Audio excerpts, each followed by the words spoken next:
Y el fundamento, mis hermanos, es el título del mensaje, es que seamos una iglesia que vive en el evangelio de la gracia.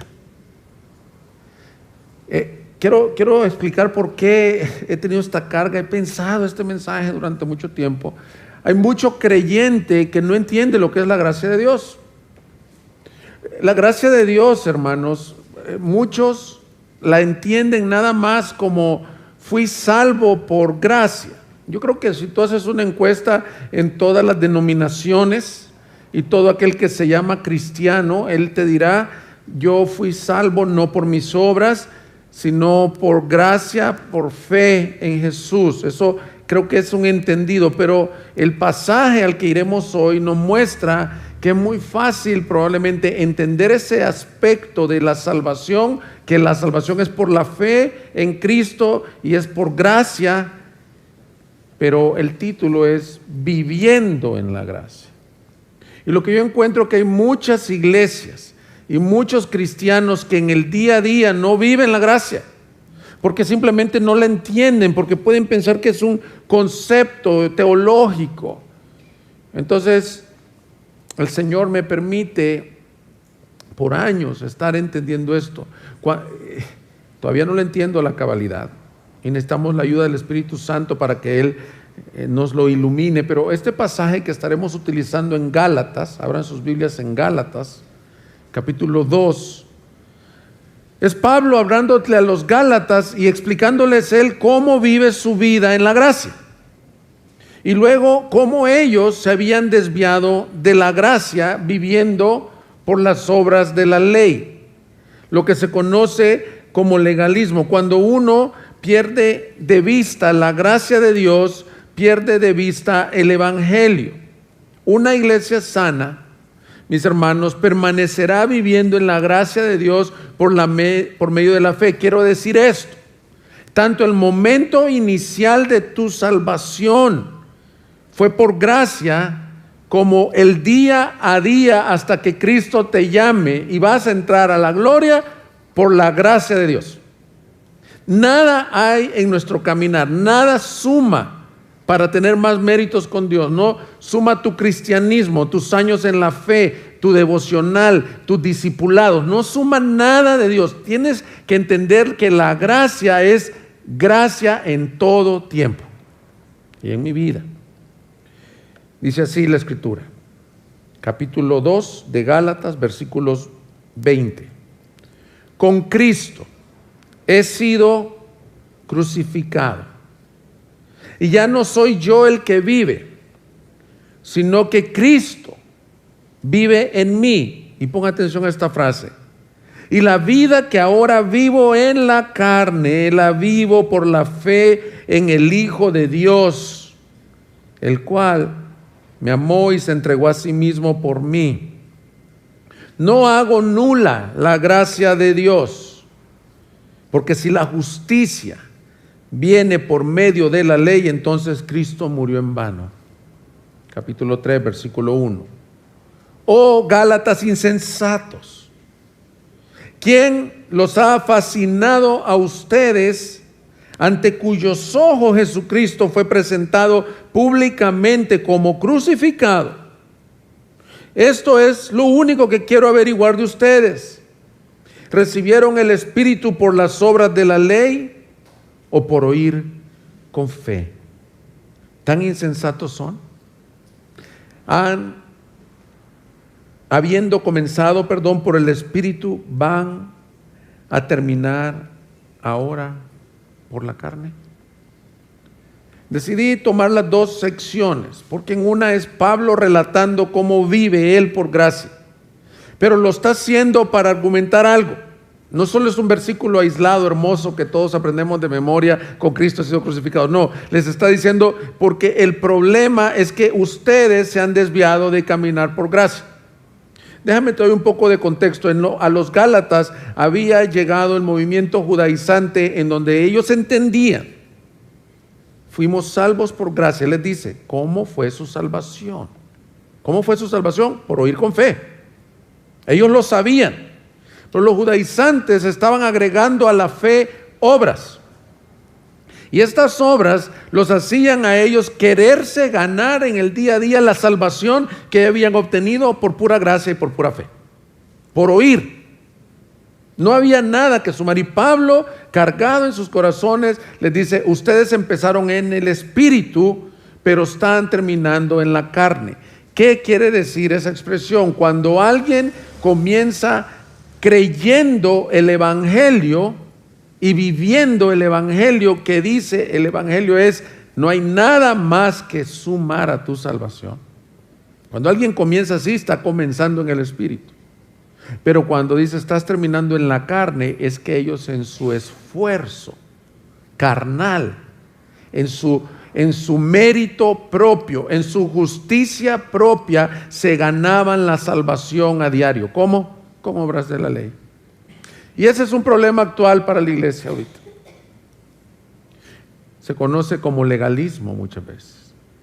Muchas veces el hombre entiende haber sido salvo por gracia, pero vive a diario diciendo: tengo que guardarme para que el Señor esté agradado de mí, tengo que portarme bien, tengo que hacer esto. Y hermanos, este mensaje de la gracia, mucho pastor, yo lo he oído con estos oídos, que me dicen: yo no puedo predicar la gracia porque la gente lo va a agarrar de libertinaje. Hermano, la Biblia nos manda a predicar el consejo de Dios.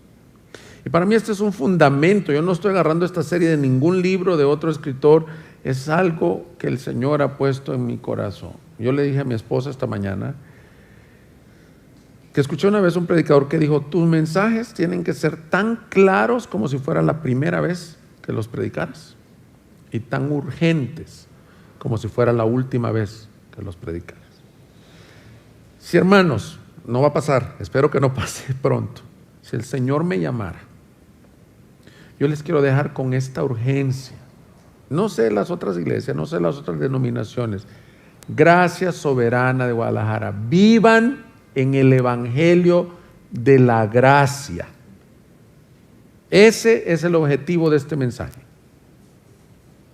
Que lo puedan entender y que lo puedan vivir en tu matrimonio, en tu paternidad, en tu trabajo, en tu servicio, en tu misión, en tu adoración, que vivas en la gracia de Dios. Así que vamos a entrarle al pasaje. Voy a ver 3 puntos de este pasaje.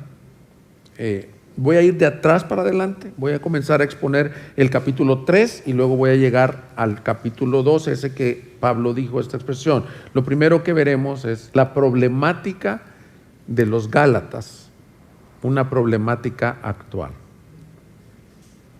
Número 2, veremos el recordatorio a los Gálatas, un recordatorio a nuestra iglesia también. Y tercero, entonces, ¿qué significa vivir en la gracia de Dios? De acuerdo a este pasaje. Veamos lo primero, la problemática de los Gálatas.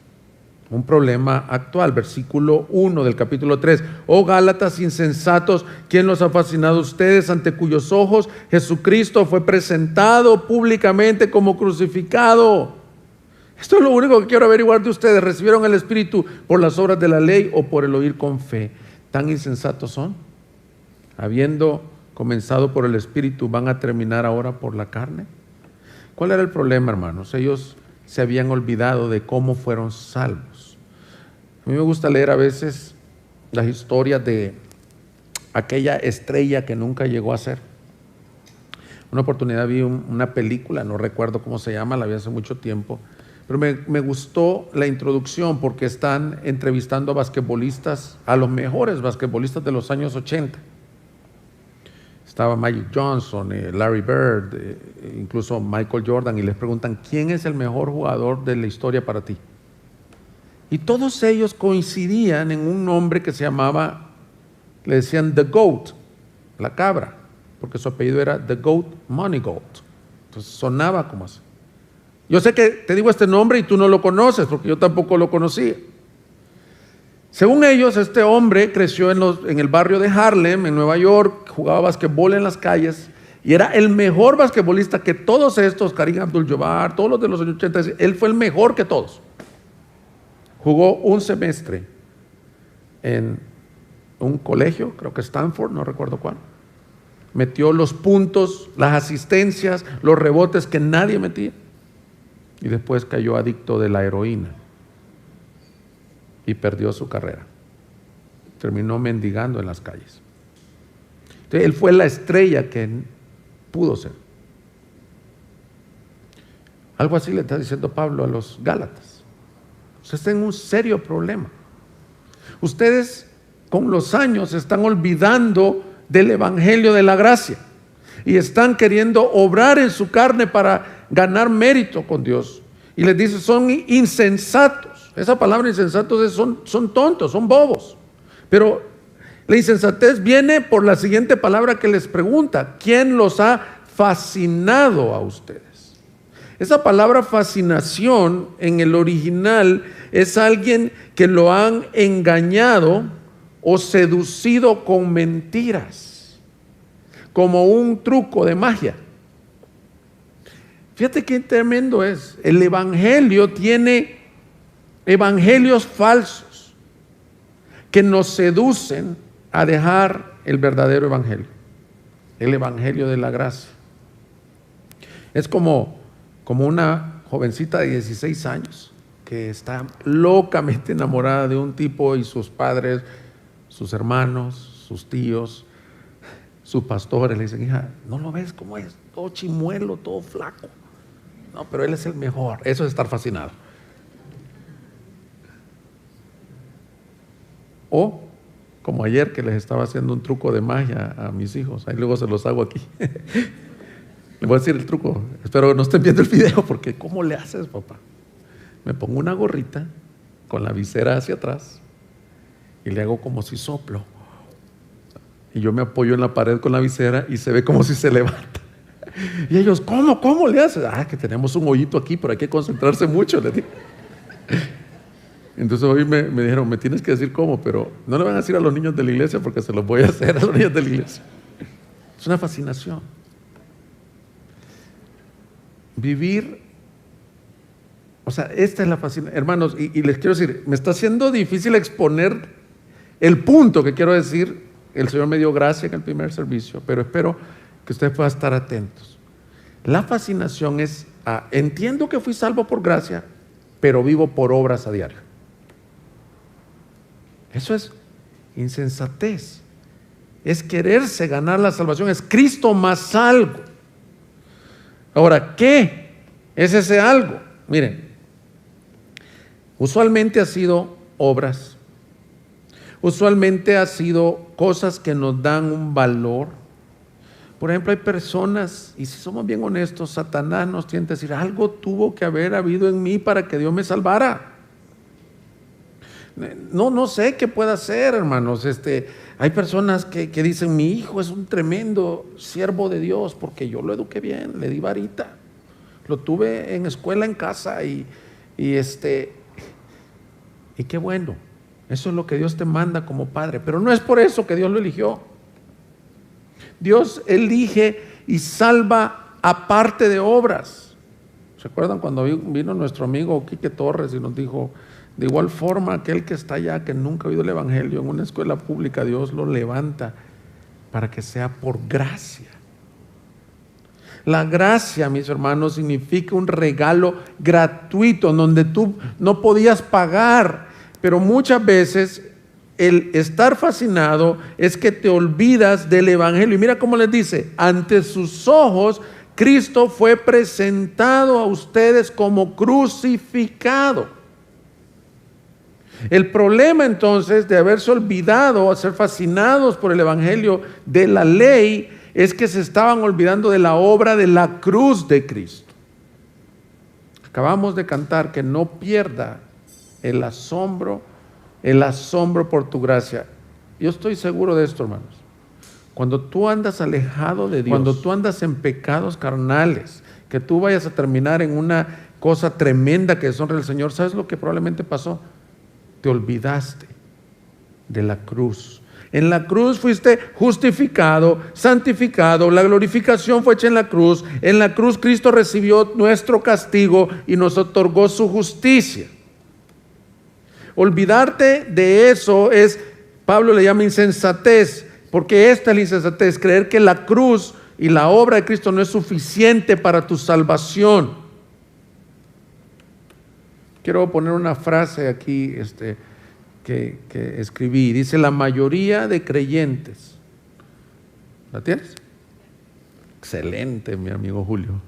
La mayoría de creyentes creen y aceptan que han sido salvos por gracia, por pura gracia, que sus pecados fueron perdonados por la fe en el sacrificio de Cristo, pero en el día a día vivimos ganándonos el favor de Dios, obrando en la carne y para el diario vivir, queriendo cambiar en nuestras propias fuerzas, queriendo agregar cosas al sacrificio de Cristo. Esto es comenzar por el Espíritu, pero terminar por la carne. Mira una definición que encontré de legalismo. Legalismo es hacer o dejar de hacer algo con el fin de ganar o mantener el favor de Dios. Entonces, si tú crees, ponle el nombre que tú quieras, si tu práctica tú sientes que te hace más justo, más santo, más bueno que el otro hermanito que no la tiene, no, es que yo sí me levanto, como dice el canto y como dice el Salmo, de madrugada te buscaré. Amén, hazlo. Pero eso no te da más mérito ante la justificación de Dios. O si tú tienes el concepto de que tu servicio es lo que te acerca a Dios, o que tu piedad es lo que te acerca a Dios, todo lo que tienes y lo que eres es por la gracia de Dios. Y esto es buena noticia para los débiles y flacos, como el publicano junto al fariseo. El fariseo decía: gracias, Señor, yo te ofrendo y te diezmo de todo lo que recibo, no soy como este publicano.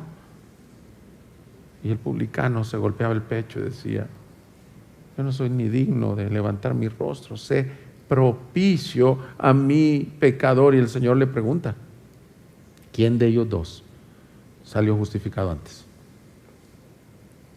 El publicano. Porque la gracia consiste en que no hay nada que podamos hacer para ganar o mantener el favor de Dios. Vivir así es en insensatez. En estos días están en un curso los miércoles, y el día que vine vi que Richard hizo un dibujo que está basado en el libro La vida centrada en el Evangelio, en donde una persona, al ir conociendo la santidad de Dios, es así como dos líneas que no son paralelas, sino que se van abriendo. Vas conociendo la profundidad de tu pecado. Entre más conoces a Dios, verdaderamente entre más conoces a Dios, te vas a ver más pequeño, te vas a ver más pecador. Eso no es cierto. Esas personas que entre más conocen a Dios se sienten más campeones en la fe, ellos no están conociendo al verdadero Dios santo. Porque entre más lo conoces, alguien ponía una ilustración, dice: tú has ido a la Estatua de la Libertad. Si tú estás en el lado de Manhattan, en la isla, y la ves allá, la ves chiquita, ¿no? Te subes al bote, al ferry, y comienzas a acercarte, se va viendo más grande. Te acercas más, se va viendo más grande. Cuando estás abajo de la Estatua de la Libertad dices: wow, es enorme. Cuando tú te acercas más a Dios, te vas a dar cuenta qué pequeño eres y qué grande Él es. Pero la gracia de Dios consiste en decir: te amé, te lavé y te salvé a pesar de tu pequeñez. No tienes que hacer méritos, porque tus méritos se quedan cortos para alcanzar la gloria de Dios. Por cuanto todos pecaron y están cortos de alcanzar la gloria de Dios. El punto que quiero hacer, hermanos, es cómo vivimos como creyentes. Nosotros tuvimos una pareja de pastor y su esposa. Con mi esposa, cuando estábamos recién casados, fueron como unos mentores para nosotros, una pareja piadosa, hermosos en el Señor, años de casados, siervos de Dios. Y ella siempre nos decía esta frase, y yo así quería titular el mensaje: vive en la bondad de ello. Se refiere a la gracia. Ella hablaba inglés y decía, live in the good of it. Vive en la bondad. Yo siento que mucho cristiano, hermanos, está batallando con frustración de no llegar al estándar de Dios y no entiende la gracia. Vive en desgracia. Vive ganándose. Y hay dos opciones cuando te quieres ganar el agrado de Dios. Caes o en legalismo o en hipocresía. Y una tercera opción, caes en condenación. Porque ¿quién es suficiente? Probablemente tú llegaste hoy diciendo, yo soy la peor mamá. Tu hijo está en rebelión. Tu hijo está en drogas. Tu hijo está anexado. Tu hijo sufrió algo por tu culpa. Tú dices, yo soy la peor mamá, ¿qué estoy haciendo aquí? Me recuerdo de un joven que se convirtió al cristianismo y quería servir al Señor, pero pues le faltaban muchas áreas de madurez. En su casa no ordenaba su cama y todo, y la mamá, en lugar de apoyarlo, le decía, ¿para qué vas a la iglesia? Si no cambias. ¿Tú crees que esas son palabras de ánimo? Pero es que ese es el entendimiento que muchos tenemos de la gracia. Es decir, no la entendemos. Te voy a dar dos ejemplos porque quiero que tenga un poquito de ser tangible. Aquella persona que se siente condenada cuando está padeciendo. Esa persona no conoce la gracia. Me decía una señora hace poco, estoy en una gran calamidad, pastor, estoy pasando enfermedades, situaciones financieras, y mira lo que lo escribí. Me dijo, yo estoy bien con Dios, no tengo ningún pecado oculto. ¿Por qué estoy padeciendo esto? ¿Sabes lo que me reveló? Ella no entiende la gracia de Dios. Porque así como ella he sido yo. Cuando te viene una prueba dura, como las que tú estás pasando, como las que yo estoy pasando, ¿qué es lo primero que decimos en nuestra falta de entendimiento de la gracia? Me está castigando. Ya hasta mucho se había tardado. Me lo merecía. Hermano, si Dios te pagara conforme a tus obras, o a mí, ni siquiera te voy a poner a ti de ejemplo, ya me hubiera consumido. Cuando, tomando ese ejemplo, cuando sufrimos y pensamos que Dios nos está castigando, no entiendes la gracia de Dios. El castigo de nuestro pecado ya fue sobre su Hijo Jesús. Y si alguna vez el Señor en amor decide disciplinarte, siéntete el hijo más amado. Porque la disciplina no es lo mismo que castigo, sino que dice al hijo que ama, lo disciplina. ¿Sabes para qué? Para que des fruto de santidad. A mí me ha dolido cuando me ha disciplinado, pero lo poco que entiendo de la gracia, ¿sabes qué le digo? Te doy gracias, porque no me estás castigando, me estás amando. Yo veo a algunos de ustedes, hermano, como les digo, esto es un sermón pastoral. Recíbemelo si quieres, que son creyentes, nacidos de nuevo, miembros de la iglesia, el día de la Santa Cena no pasan a tomar la cena del Señor. ¿Sabes por qué no lo haces? Yo sé por qué no lo haces, porque yo he tenido la misma tentación. Porque estás condenado. Entonces no has entendido la gracia de Dios. Porque ni la semana que mejor te portaste del año, que fuiste el mejor cristiano de Guadalajara, que serviste a tu marido bien, que criaste bien a tus hijos, que evangelizaste, que fuiste a tu grupo de comunión, que hayas dado tu cuerpo para ser quemado, como dice 1 Corintios, ni ese día eres lo suficiente digno para tomar la cena del Señor. Tampoco el día que pecaste, el día que fuiste infiel, el día que no oraste. La única razón por la que venimos aquí es por medio de la sangre del Cordero. Esto es la gracia. Gracia no es un concepto, gracia es, ven, que es gratuito, a todos los sedientos, venid a las aguas, venid y comprad sin dinero y sin precio, dice Isaías. ¿Por qué gastan su dinero en lo que no aprovecha, en lo que no satisface? Dos males ha hecho mi pueblo. Cavaron para sí cisternas rotas que no retienen el agua, y me dejaron a mí la fuente de aguas vivas. Gracia es gracia. Vive en la bondad de ello. segundo ejemplo, que creo que está relacionado con lo que está diciendo Pablo a los Gálatas, cuando quieres obrar tu santificación en tus propias fuerzas. ¿Crees y aceptas que fuiste salvo por gracia? Sí, no, yo vengo del mundo, yo no tengo nada. Pero a diario dices, híjole, pero no he leído, no he orado, no he hecho devocional, no fui a la iglesia. Hermano, no te disculpes conmigo. Tú vienes a la iglesia a adorar y a encontrarte con Dios. No vienes a cumplir. No te da más mérito si vienes 6 veces a la semana a discipularte o si no puedes venir ninguna. Lo que importa es que estés viviendo en la fe del Hijo de Dios y siendo un hijo que ama a su Padre y que lo adora en espíritu, en verdad y en todo momento, y que para él las reuniones y congregaciones son un tiempo en donde se va a encontrar con sus hermanos y juntos van a expresar ese amor a Dios. Eso es la gracia. Y muchos de los hijos de cristianos no caminan en el Señor porque no les enseñaron la gracia, les enseñaron la ley. Les dijeron, pórtate bien para que Dios te ame. Así somos. Viene uno y otro padre de familia diciéndome, pastor, yo quiero venir a esta iglesia porque estoy cargado, porque mi hijo no camina con el Señor. ¿Y por qué si desde chiquito va a la iglesia? Bueno, número 1, descansa en que Dios es soberano y que Él trata con cada hijo como Él quiere. Pero número 2, es porque las iglesias hemos hecho mal a los hijos de los cristianos, no enseñando la gracia,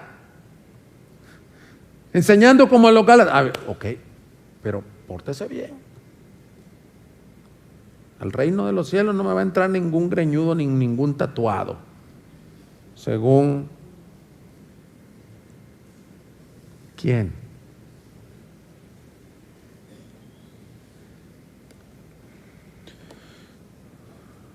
Segundo punto, el recordatorio a los Gálatas. Pablo usa 2 preguntas retóricas para hacer un argumento. Les pregunta cómo fueron salvos y cómo opera el Espíritu milagro entre ellos. Pero obviamente las respuestas son obvias.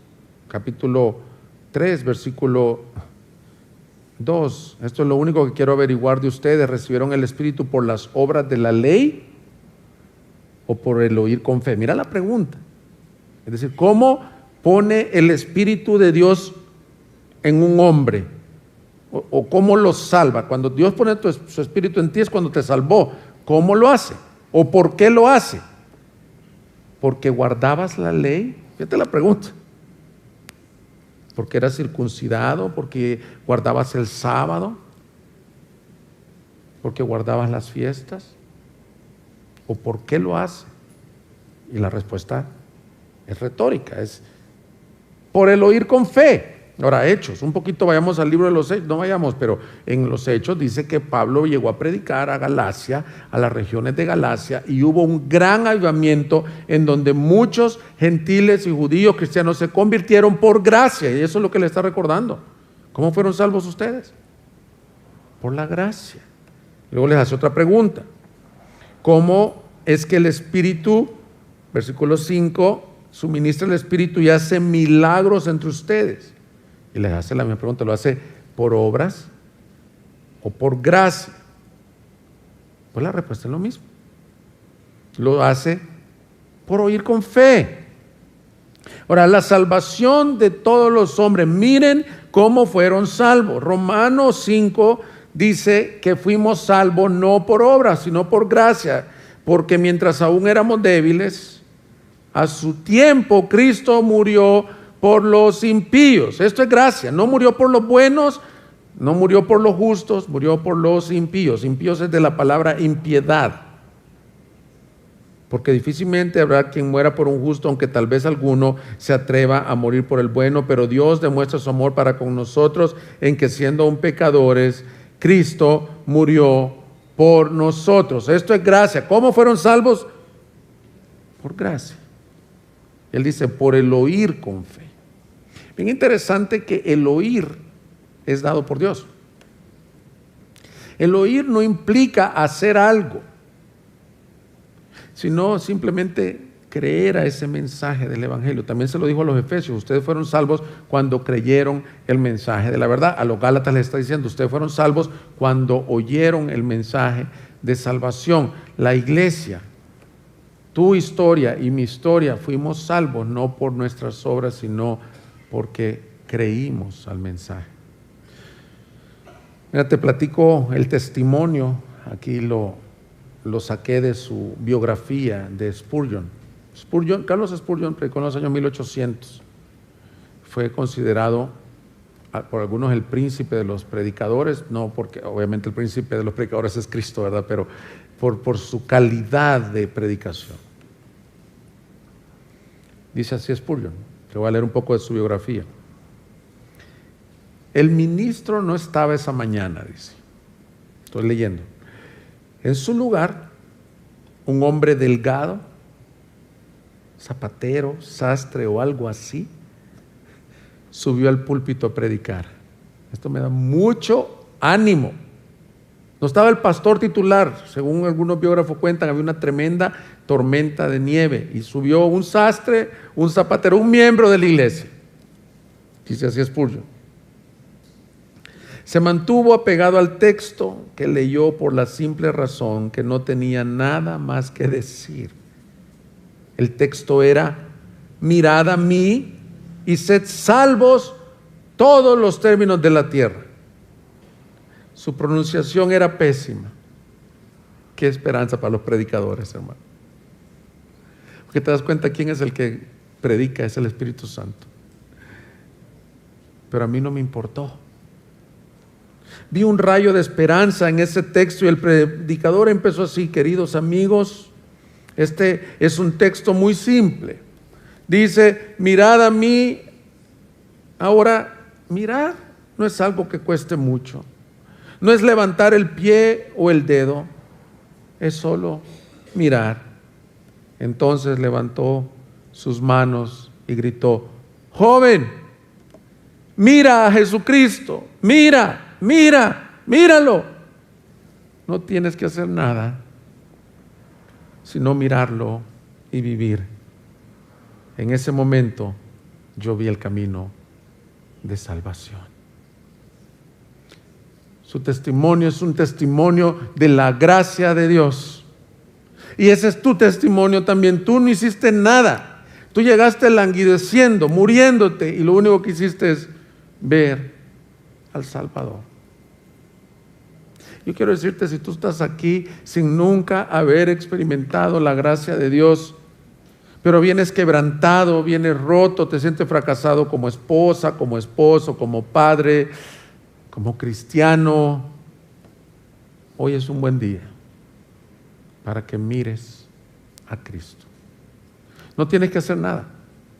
No digas como me contestan muchos: voy a cambiar primero y luego voy a venir a la iglesia. No tienes que venir a la iglesia. No tienes que haber entendido todos los términos teológicos que dije. Lo único que tienes que hacer es míralo a Él, y eso es la gracia. Es como un río. Gracia sublime es. Te cubre todo a ti, lava todos tus pecados y te hace nueva persona. Esa es la historia de todos los que estamos sentados en una iglesia. Sublime gracia del Señor, que a un pecador salvó. Fui ciego, mas ahora veo yo. No tienes que hacer nada sino creer. En otras palabras, Pablo le dice a los Gálatas: si fueron salvos por la fe en Cristo, vivan sus vidas a diario de la misma manera. Miren cómo es que, segunda pregunta retórica, miren cómo es que el Espíritu Santo obra milagros en ustedes. ¿Por obras? No, un milagro es un portento o providencia de Dios por gracia también. ¿Se recuerdan el paralítico que fue bajado en camilla? ¿Qué puede aportar un paralítico? ¿Y qué le contestó el Señor? Jesús, viendo la fe de ellos, le dijo al paralítico: tus pecados te son perdonados. Me encanta. Porque no está el paralítico pasando al frente, no está el paralítico haciendo nada. Es más, sus amigos lo bajaron en una camilla. El Señor pudo ver que había creído en él. El ladrón o malhechor junto a la cruz es un ejemplo tremendo de la gracia de Dios. Ese hombre nunca oyó el evangelio, probablemente nunca presenció los milagros de Jesús en Galilea, porque no lo reconocía. Pero dice Marcos que al ver la forma en que él estaba muriendo, dijo: ciertamente este es hijo de Dios. Dijo: acuérdate de mí. Ahí le vino la fe. Cuando vengas en tu reino. ¿Qué estaba diciendo? Yo reconozco que tú eres el rey. No sé, no entiendo qué es justificación, teología propia, los pactos, no entiendo nada de teología, pero creo que el que está en la cruz de en medio es el rey que dice ser. O sea, que le dijo el Señor: esta misma noche, este mismo día estarás conmigo en el paraíso. Ese hombre recibió gracia. Eso es lo que Pablo les dice: si ustedes empezaron por la gracia, por el Espíritu, ¿por qué están terminando en las obras?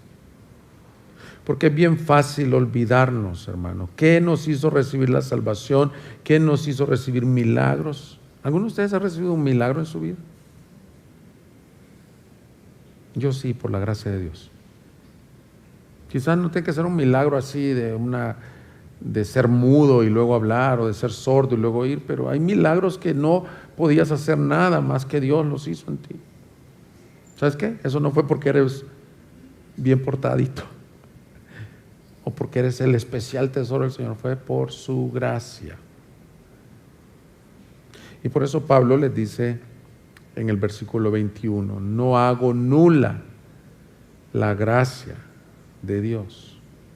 Porque si la fe viene si la justicia viene por las obras de la ley, entonces Cristo murió en vano. Ahora, vamos a nuestro tercer y último punto. Entonces, ¿qué es vivir en la gracia de Dios? Si bien Pablo nos ha dicho, la advertencia es: no se olviden de la cruz, de la gracia. Luego, el recordatorio es: ustedes fueron salvos por gracia. Ahora, ¿qué es vivir en la gracia? En el evangelio de la gracia. Primero, es descansar en la obra de Cristo crucificado. Gálatas 2:20, creo que lo conocemos de memoria. Con Cristo he sido crucificado. Y ya no soy yo el que vive, sino que Cristo vive en mí. El versículo 20 sigue diciendo: y la vida que ahora vivo en la carne, la vivo por la fe en el Hijo de Dios, el cual me amó. El cual me se entregó a sí mismo por mí. Este pasaje contiene un misterio glorioso de todo el Nuevo Testamento y de toda la Biblia. Se llama la unión con Cristo. ¿Qué significa la unión con Cristo? Y lo acabamos de celebrar ahorita en la Santa Cena. Dice Pablo, y dice también en Romanos lo mismo: la unión con Cristo tiene dos facetas. Cuando un hombre por gracia cree que Él es el Salvador, es unido a Cristo en su muerte, lo cual implica que toda la condenación que tú y yo nos merecemos justamente, no te hagas el que yo no, usted tal vez sí, pastor, todos merecemos justamente, estaba cayendo en la cruz sobre Cristo. Pero por la fe, al estar tú unido a Cristo, esa demanda de la justicia de Dios fueron sobre su Hijo, pero tú fuiste perdonado. Y por eso cantamos el canto el día de hoy: glorioso intercambio. A Él le cayó el juicio que a mí me correspondía, y a mí me cayó su justicia. Hermanos, esto es glorioso. Hay personas que me dicen: yo ya no aguanto mi vida, yo quisiera volver a nacer. Gloria a Dios, eso se llama el nuevo nacimiento. El ser cristiano, te quiero dejar bien claro esto, no es una decisión que tomaste. Yo oigo en las iglesias que desde el concepto de cristianismo está mal. ¿Qué es ser un cristiano? El que va a la iglesia, el que cumple reglas, o sea, Gálatas. El que hizo una decisión por Cristo, y los chavos ya más millennials, ahí la llevo, voy cambiando un poco, eso para ellos es ser cristiano. El que lee como si fuera el islamismo, ser musulmán. Para ser musulmán hay que guardar el Ramadán, hay que orar 3 veces inclinado hacia la mezquita. Entonces pensamos que el cristianismo es una religión, y Pablo nos dice no. El cristianismo es el milagro glorioso en que cuando pones la fe en Cristo, se murió el que eras. ¿Cuándo? No, pues sigo vivo. Se murió en la cruz con Cristo. Si tú fuiste un tremendo pecador y ni tú te perdonas tu pasado, si tú has puesto tu fe en Cristo, ya moriste en la cruz. Pero la segunda parte de la unión con Cristo dice: la vida que ahora vivo, la vivo en la fe del Hijo de Dios. Tiene la otra cara de la moneda: vives en Cristo. Eso es ser cristiano. Por lo tanto, no digas yo no soy amado. Ahí dice: el cual se entregó y me amó a mí. Lo pone en primera persona. Pocas veces Pablo se pone en primera persona, si te fijas en las epístolas. Él dice: nos amó, el cual derramó. Pero él dice: es que es tan gloriosa la unión con Cristo que Él me unió a Él y me puso, se murió mi viejo hombre y ahora vivo en Cristo. Es tremendo, hermanos. Conocí a un misionero un día de estos, que es británico, está aquí en la ciudad haciendo obras, tienen obra en Arandas, y me dice, y le pregunté: ¿cómo te dio tu experiencia? Y sé que es una ciudad difícil, pero entre una de las experiencias que me gustó cómo el Señor lo llevó a evangelizar a alguien, me dice que le dijo una vecina: yo ya no aguanto mi vida, estoy deprimida, yo quisiera morirme y como nacer de nuevo en otra vida, en otra realidad. Y le dijo exactamente lo que Jesús le dijo a Nicodemo, sin ser masoquistas ni ascetistas. Podemos morir, no a nuestra depresión y no estoy diciendo que ese tipo de cosas. Puedes morir a lo que eras antes. Y ustedes, ahorita aquí van pasando cada uno de ustedes, a los que les conozco su nombre, y va dando gracias por cada uno de ustedes, porque ustedes han puesto su fe en Cristo, ya no son lo que eran, ahora son una nueva criatura. Por lo tanto, también la unión con Cristo implica que tienes victoria sobre el pecado. Y eso es de lo que está hablando Pablo. La vida que ahora vivo, la vivo en la fe. ¿Qué tiene que hacer entonces el cristiano? Ya no obres en la carne y digas: sí, tengo que cambiar y tengo que ser muy piadoso no, la gracia consiste en: creo que el que vive en mí me santifica. Segundo punto, que es vivir en la gracia: vivir creyendo el Evangelio todos los días. Y esta parte del Evangelio dice, versículo 21: no hago nula la gracia de Dios, porque si la justicia viene por medio de la ley, entonces Cristo murió en vano. Y dice la parte final del versículo 20: la vida que ahora vivo en la carne la vivo por la fe en el Hijo de Dios, el cual me amó y se entregó a sí mismo por mí. ¿Qué tienes que creer del Evangelio a diario? Hermano, esta es la lucha más difícil. El doctor Bryan Chapell dice que esto es lo más difícil de creer como cristiano. Todos, quiero creer que todos creemos que fuimos salvos por gracia. Esto es lo más difícil. Creer que Dios te justificó para siempre y que ahorita te ve justo y acepto y amado. Porque muchos tenemos esta impresión de que sí, el Señor ama a la humanidad, pero a mí, es que pastor, usted no me conoce. Yo soy el cristiano que más falla. ¿Sabes qué? El que te habla también. Pero cuando te digo predícate el Evangelio, no lo prediques a otros si tú no lo crees.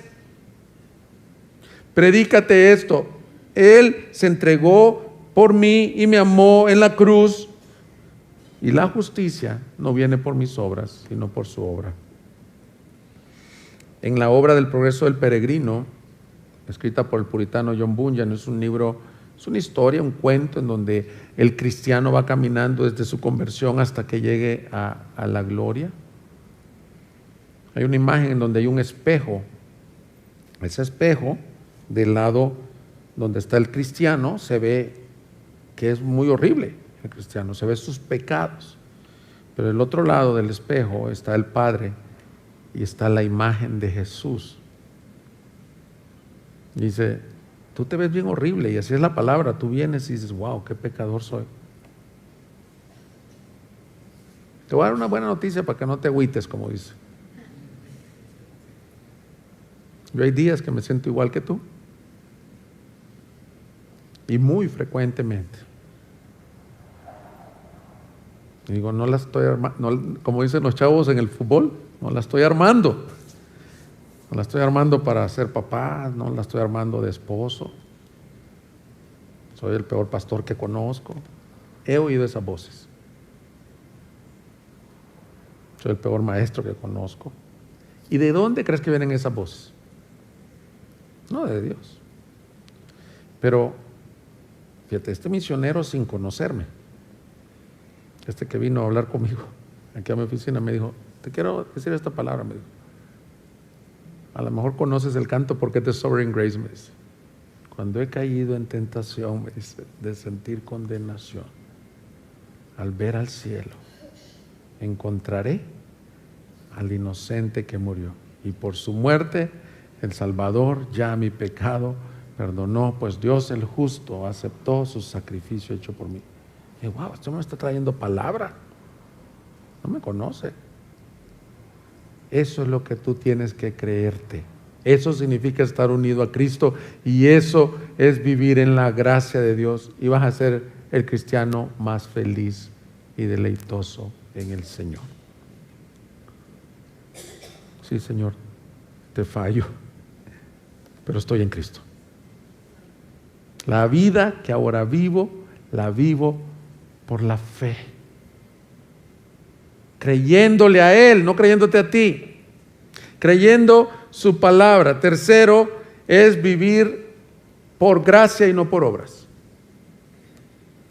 Nuestra tentación va a ser siempre a la religión, al tengo que hacer, y no quiere decir que no tienes que hacer, pero recuerda siempre que todo lo que hagas es por la gracia de Dios. Primera de Corintios 15:10 dice, pero por la gracia de Dios soy lo que soy. Y su gracia para conmigo no resultó vana, antes bien he trabajado mucho más que todos ellos, aunque no yo, sino la gracia de Dios en mí. La gracia es un misterio, hermanos. Miren, Pablo había tenido revelaciones como nadie. Había estado en el tercer cielo. Y el Señor le dijo, mira, para que no te vueles, como dicen los jóvenes, aunque la palabra griega es similar a eso, para que no te eleves en los conocimientos que tú, te voy a dejar una pequeña aguja. Bueno, en su caso era un aguijón. Ese aguijón lo pinchaba, lo desinflaba y lo hacía recordar sus pecados. Muchas veces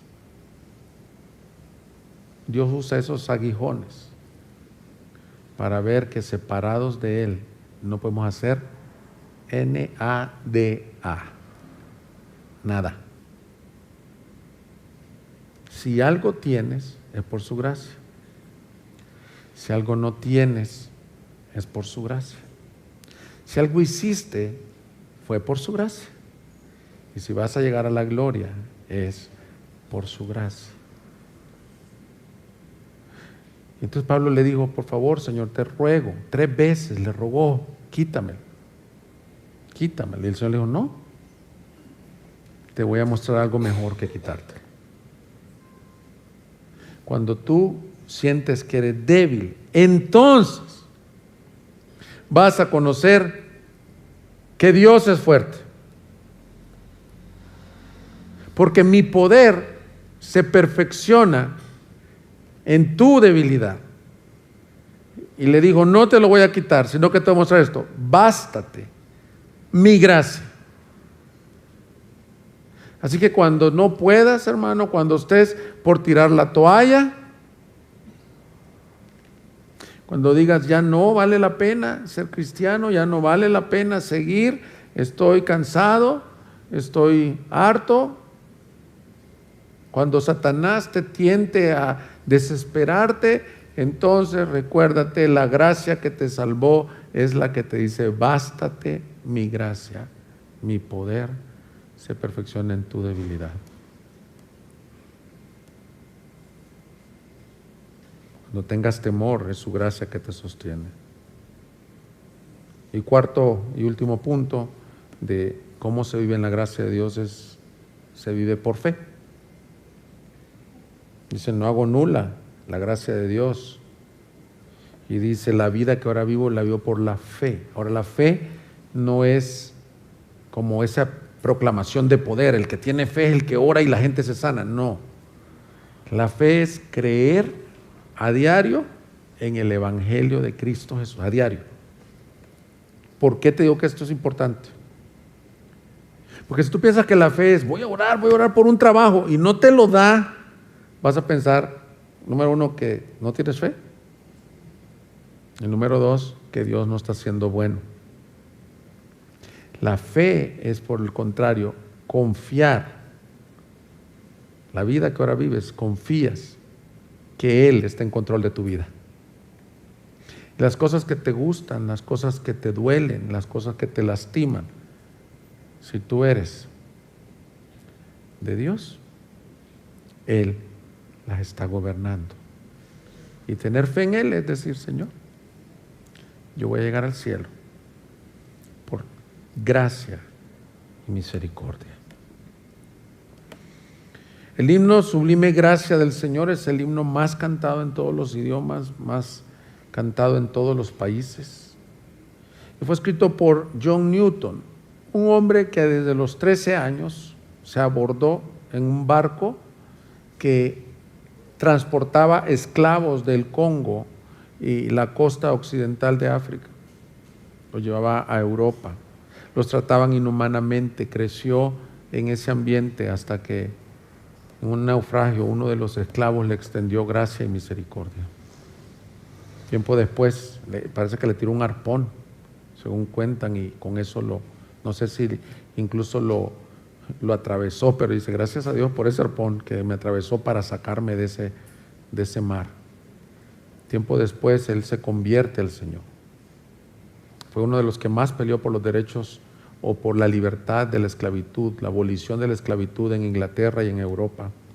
Se volvió un pastor, un escritor tremendo, una mente muy, muy tremenda para escribir teología, y escribió este himno que es el más cantado y dice, sublime gracia del Señor, que a un vil pecador salvó. Fui ciego, mas ahora veo yo, perdido, y Él me halló.